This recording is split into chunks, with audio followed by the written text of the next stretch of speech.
Orang dulu makan durian, orang sekarang makan durian. Orang dulu tak sakit, sekarang sakit. Apa sebab? Kerana barakah sudah dicabut. Kenapa barakah dicabut? Mulut celupah. Datang rezeki, dikatanya macam-macam. Bang, meh makan ni durian, musang king, raup mari punya. Oh, kolesterol.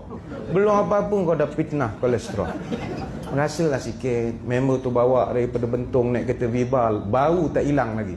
Rai lah, sudah 2 tahun lah kolesterol tinggi. Rai 9 musang king, kau makan kau jangan makan aku. Tawakal Allah. Dia kadang-kadang kesihatan ni, dia marah pula doktor-doktor dia kadang.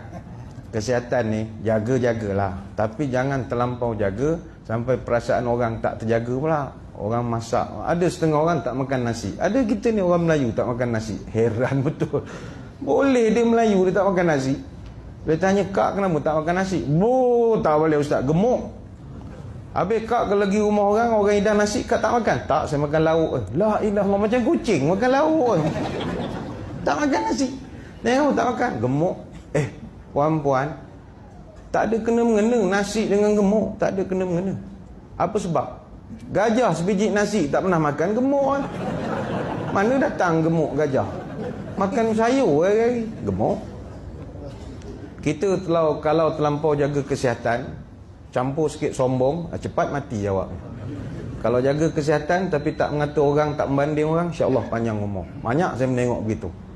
Ada orang kita makan sikit tepis. Hoi, jangan makan. Kolesterol.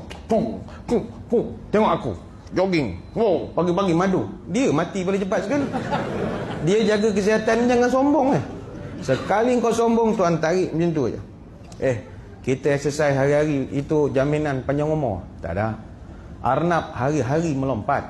Berapa jangka hayat seekor arnab? 9 tahun je. Paling lama arnab hidup 9 tahun. Tu hari-hari melompat tu. Kuda hari-hari jogging. Mana ada kuda tak berlari walau 1 hari?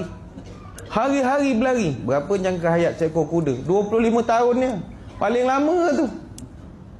Monyet hari-hari bergayut. Kalah orang pergi gym. Berapa jangka hayat monyet? 40 tahun je. Tapi jangan main-main.